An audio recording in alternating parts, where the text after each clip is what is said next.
जी का कहतड़ी कैसे कहतड़ी उनकर सखिया पूछली का पूछली कि ये सखी तार पति देव तहरा के कैसे रखेलन का कहली तो कौना भाव में बताव तड़ी कैसे बताव तड़ी ना भान बतात रे ना सुनाई अरे अपने बसले पर्वत पहाड़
पार्वती जी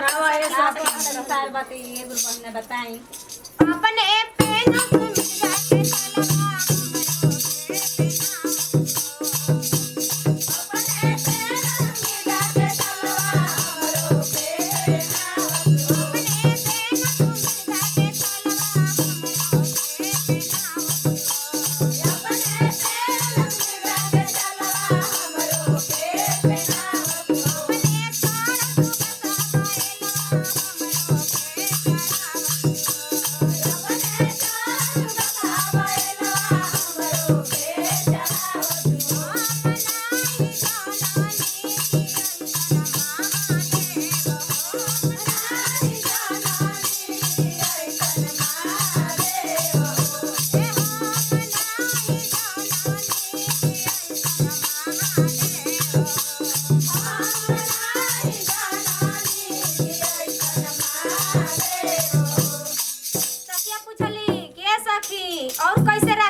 कैसे बतावली ए गुरु बहिना कैसे बताव तड़ी कहतड़ी सखी बड़ा हमरा दुख बा अतने ना बड़ा गिजनो बा बताइए अपने एक हाल निभावा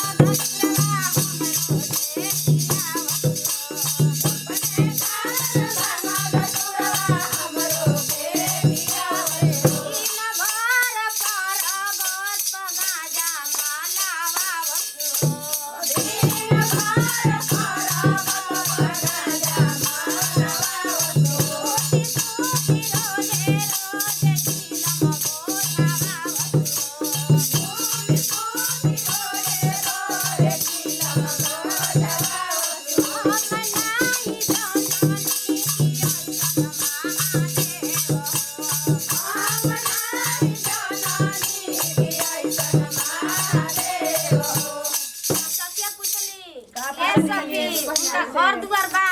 हां तो कहली कि ना ए सखी एगो बतिया कहतनी कि हमरा बड़ा दुख बा कितना दुख कही अपन काका बताई हां तो कहली कि ए सखी ना मनबू तो यहन तो दुख तो हार न ली हां ओहो सुन लो हां कहिए गुरु बहिन अरे सबका के दिहले कोठा अटारी अपने मोरई बनौले